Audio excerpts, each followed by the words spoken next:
Good morning, Nigerians, and welcome to Truthline on Gampi Radio TV. I am your host, Haja Amira Musa, and today we are breaking down the one thing everyone is talking about, but few understand.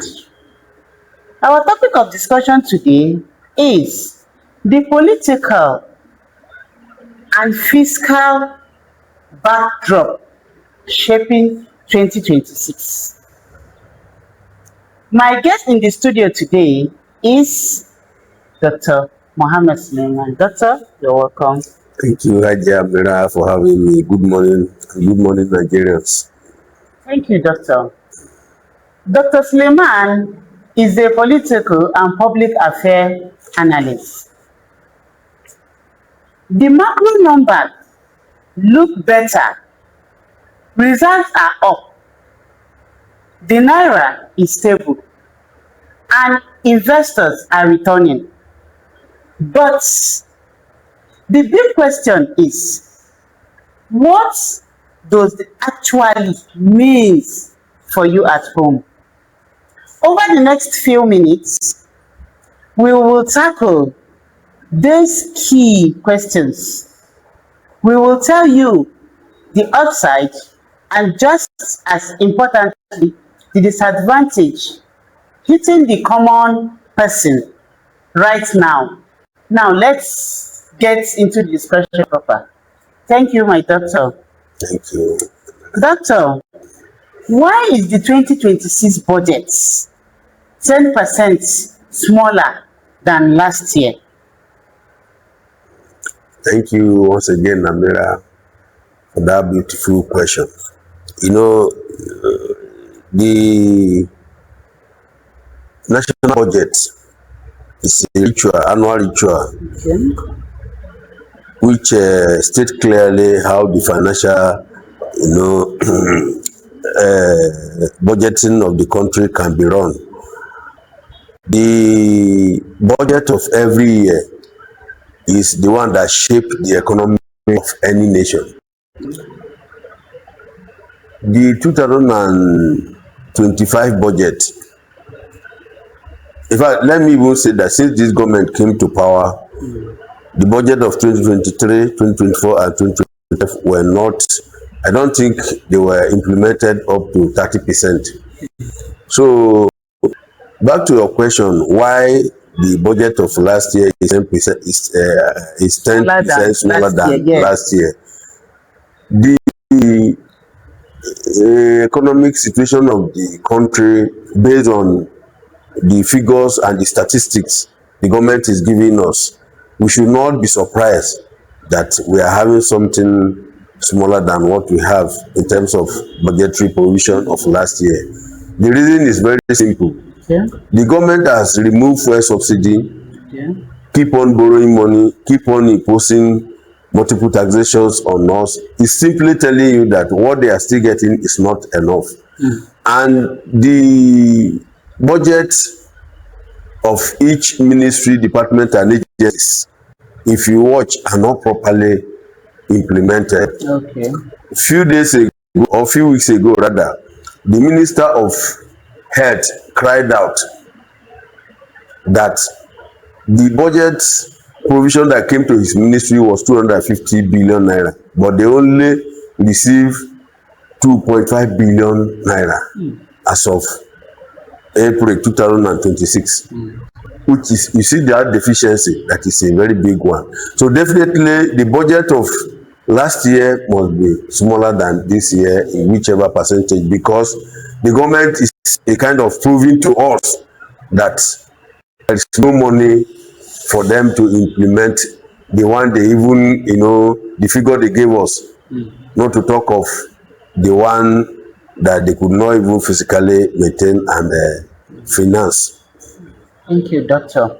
Thank you. That will take us to another question. How is the 2027 election cycle affecting spending right now? Yes, you see, every election year, you know that there are a lot of activities that accumulating into reducing or increasing the spending of the nation. Like we used to say in local palace, anytime it is a year or some months to election, if there are no money for people to spend, you say, they are keeping the money so that when election come, they will bring out the money so that we can spend. So the activities of politicians, particularly those that are seeking for elective offices, seriously affecting the economy of the nation. Because when you observe, critical infrastructure have been abandoned. The main reason why the government is in office have been investing. So what they are doing is all the attention is focused on the election. We have just had their conventions, they had their congresses, and they are conducting primary elections. So automatically, the 2027 financial year will be seriously affected by the activities of this politician because it is going to be an election year. So the spending in one way or the other will be affected because when you watch, you discover that the money budgeted for some capital projects will be reduced. But take for instance, some few election years back, we heard that 200 and something billion, 600 and something billion were budgeted for INEC to conduct elections. But at the end of the day, when they retire, whatever amount that goes to them, we discover that the amount is much higher than what they are talking about. Okay. So that is the reason why financial spending of any election year will be greatly affected based on the activities of the politicians. Okay. Thank you, Doctor, for that analysis. Doctor, what's changing the tax reform for small business? For small business. Yes, I'm sure you're talking of the micro economy. Yes. The tax, in the first place, tax implementation. You see, there's no nation that can survive without implementing effective tax. The taxation of any nation is a good one that, if it is properly utilized, it will increase the financial stability of the country through and large scale businesses, just like you said.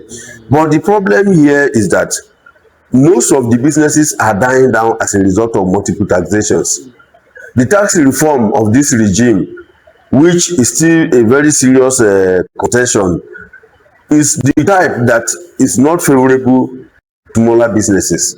Okay. Yes, because when the government is imposing multiple taxes on the small scale businesses, you discover that those businesses will be able to meet the target for which such a firm is set up for. Because now the infrastructure is not there for them to carry out their businesses effectively. When I mean infrastructure, you talk of electric line, you talk of good road, you talk of any other amenities that that business. So as a result of this, you discover that the taxes that they are imposing on some of these businesses will be overwhelming compared to what they are generating. So tax reform in such a way that if at the end of what they are telling us, what they implemented, some smaller business will be exempted from those taxes. But if it is going to be a full-blown implementation, we will still have, you understand, with those smaller firms. Doctor, thank you very much. Doctor, are we borrowing less in 2026? Or what's catch? I think this is a very serious question that even if you have asked a child of 10 years, he will tell you that we are borrowing more We are not borrowing less. You see, just like I said earlier on, the issue of borrowing, we thought that it is a foreign issue when this government came to power in 2023, May 29 to be precise, because like the previous government that came before this, they were borrowing to finance budget because they are paying subsidy on petrol and amenities. But the problem here is that they are no more paying fuel subsidy to as they said. But I'm surprised we are still borrowing. We are still borrowing, and nobody know where this money that they are borrowing is going. About a week ago, we learned that Mr. President Bola Ahmed Tinubu has proposed to borrow $1.2 billion to finance some critical infrastructure. So from January 2006 to this May, I think Mr. President, this government has borrowed up to how many trillions of naira? Up to 3.4 trillions of naira, because previous year to all borrowing through to this very year, and we are making more money from the removal of fuel subsidy. So the questions people are asking is that where are they going? Because we are told when the president announced the removal of fuel subsidy that he's going to eliminate borrowing, and there will be more money to finance critical infrastructures across the country. So we are borrowing more, we are not borrowing less, and it is supposed to be a thing of concern to every Nigerian, because when the country is seriously indebted to affect the future generation. Thank you, Doctor. Well, Doctor, if I may ask, does this really affect Nigeria? Seriously, it's affecting Nigeria in no small measure. Like in 1999 to 2023, when former President Olusegun Obasanjo came to power, I'm sure you remember when he said he has negotiated with Paris Club to cancel part of our debts. I think it was $12 billion that time, which they claimed they've cancelled. So from that time till now, the debt has grown up to 200 and something trillion naira, and the country is seriously indebted to another country. You discover that such country will not be financially independent on its own, and not financially independent. Those debts will be weighing you down. We are owing locally, we are owing internationally, and some of these debts, when you ask what do they use it for, you see, there is a country that's is exempted from borrowing.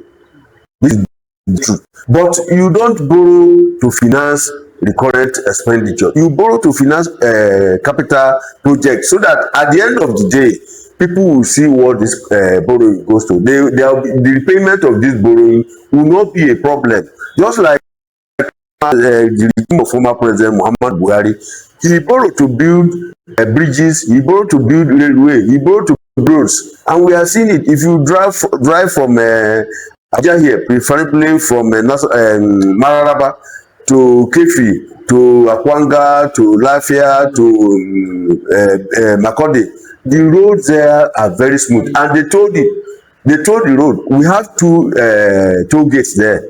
And each vehicle, smaller vehicle, at that time, I don't know if they have increased now, they are paying 500 naira, while the heavy duty vehicles are paying 1,500. So you discover that some years to come, they will recoup this money, and this borrowing will get back. But when you borrow, when the country is borrowing to be spending on the current expenditure, it is taking us back, and it's dangerous for any nation.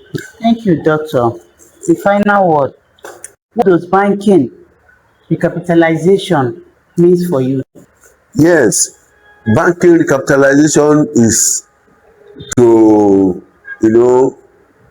making the bank strong financially, so that the other smaller banks that cannot cope will be withered off. What do I mean is that the bank, as a financial institution that keep your money, my money, and the money of all Nigerians, need to be financially okay.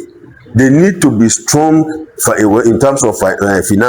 When you recapitalize in the bank, it means that that bank financial base is enough that in case of anything like liquidation, they will not look for any way to pay their customer back. So I think we have done recapitalization more than 3 times since we have this democracy since 1990 today. Former CBN governor Charles Soludo did it. I think that that time the recapitalization was I think it was 12 billion naira. So on and so forth. So the bank recapitalization is a good one. It simply tells you that the banks that are not financially okay, that cannot operate favorably in an environment where if there is any problem, the bank will not find it difficult to settle all their customer and debts. That is just the meaning of the capitalization. Thank you very much, Doctor, for this insightful and impactful analysis you gave to our viewers. We hope to see you again in the same station. Thank you for having me, Amira, and good day, viewers at home. My viewers, yes, the whole story is improving. Results are up. The Naira table and investors are watching again. But as we are seeing, the path from those numbers to your kitchen table is still. Keep watching, keep asking questions, and hold power accountable. Because policy only works if it works for us. I'm still your host, Hajia Amira Musa, and this has been Truth Line on Gampi Radio TV station. Stay informed, stay engaged, and we'll be back. We will bring it down again next time. Thank you.